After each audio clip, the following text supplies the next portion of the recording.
vraiment des soucis. C'est votre président.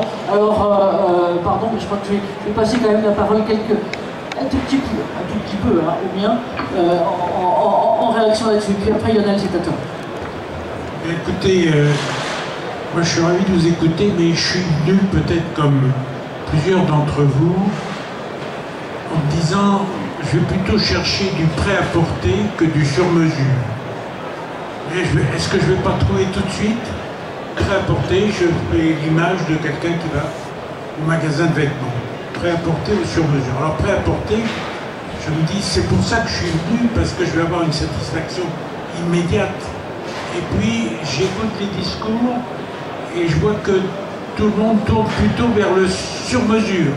En disant, faut y le faire, ça ne sera bien que si vous prenez du sur-mesure, il faut réfléchir, il faut faire assister, etc.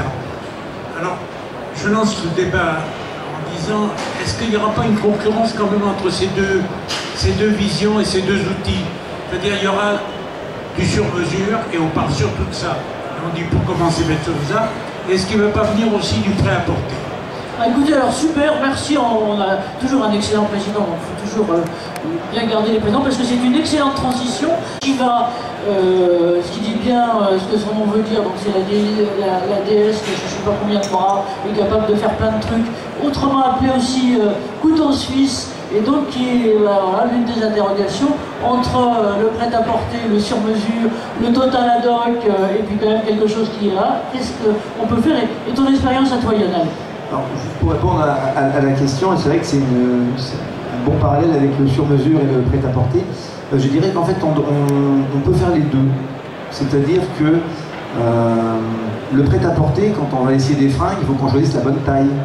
Quand on va prendre dans la caisse à outils la clé pour dévisser l'écrou qui va bien, on prend la bonne clé, on prend la clé 12, ou etc.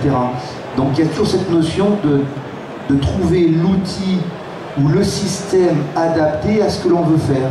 Alors si on a la chance de trouver un dispositif d'assistance physique qui répond exactement à la problématique que l'on a, on peut dire qu'on a du prêt-à-porter, c'est du standard pour nous. L'autre point sur le sur-mesure, c'est que développer un exosquelette adapté à une problématique pour une entreprise particulière dans un certain pays, je ne dis pas que c'est facile, mais c'est réalisable presque facilement. En revanche, une fois qu'on a développé un exosquelette pour une situation particulière, ce qui intéresse les fabricants, c'est de le vendre dans d'autres entreprises. Sauf que dans les autres entreprises, la situation peut être la même, la problématique peut être la même, mais peut-être que la culture de l'entreprise, il y a peut-être d'autres facteurs qui font qu'à un moment donné, ça ne marche pas forcément, et là, il faut peut-être se poser la question du sur-mesure. En revanche, ce qui est hyper important de comprendre, c'est que, et c'est ce qu'on voit avec les sociétés Japé et Gobio et d'autres, c'est que ce qui est important, c'est d'amener une solution quand même qui soit finalisée.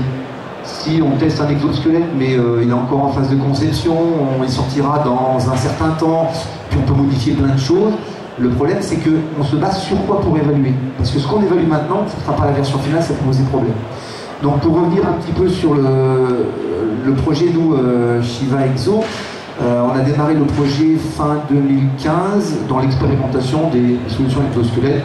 On avait testé ce que l'ancienne génération de Gobio proposait. Conclusion, pas adapté à nos exigences de travail, parce qu'on n'a pas un temps de cycle d'une minute où on fait toujours la même chose, c'est variable. Le temps de cycle, ça va de quelques secondes à plusieurs mois, et l'activité varie tellement qu'il y a tellement de contraintes que c'est compliqué. Et donc, j'ai rien trouvé. Donc, j'étais un peu malheureux, parce qu'on me demandait d'expérimenter des solutions, mais j'en ai pas trouvé que je pouvais là, où je pouvais dans l'établissement. Les exosquelettes étaient mono-assistance, ils étaient chers, ils étaient lourds, ils étaient encombrants, on ne pouvait pas les régler seuls, on avait plein de contraintes qui n'étaient pas acceptables pour nous. Et comme dirait l'autre, tout ça c'était avant. C'était avant.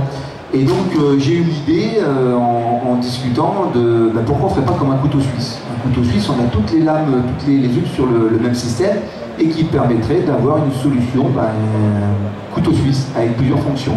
Donc Shiva Exo, qu'on a développé avec Ergo Santé Technologies, vous pouvez voir, ils sont sur le stand là-bas, si vous voulez le voir et l'essayer.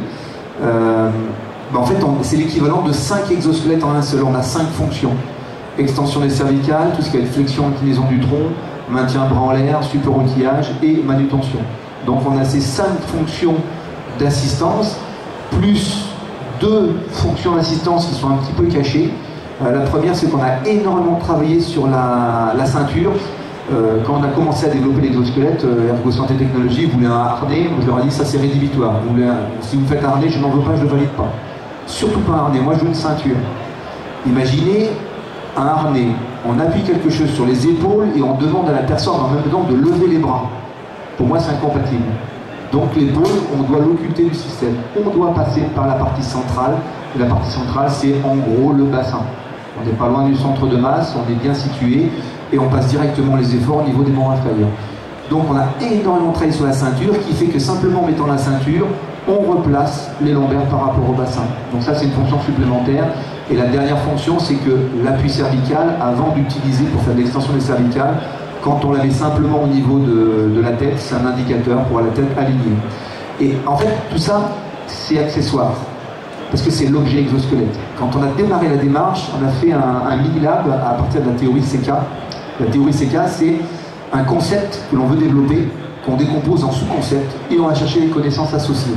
Alors pour la petite histoire, quand on a fait ce mini-lab qui dure 5 jours, on a été le premier, je crois qu'on est le seul mini-lab à la SNCF, on en a réalisé plus d'une centaine maintenant, où on a réussi à intégrer les organisations syndicales. Et ce qui est très très intéressant, pour finir, c'est que on a abordé tout ce qui allait autour de l'exosquelette, sauf l'objet exosquelette. Donc on a parlé facteurs organisationnels humains, sociologie, psychologie du travail, médecine, biomécanique, motricité, prévention, démarche d'intégration, accompagnement, tout sauf l'objet exosquelette. Qui veut dire que quand on a conçu l'exosquelette en tant qu'objet, en tant qu'outil, eh ben on a intégré tout ce qu'on a vu dans ce mini-lab. Et ça a été très compliqué de créer une solution technique qui intègre des critères non techniques issus des FOH, issus de la psycho, etc. etc. Mais ce qui est intéressant, c'est qu'on se rend compte que derrière, ça ouvre des perspectives sur l'accompagnement et l'intégration. Merci Lionel, merci. Merci vous. Donne-moi avant.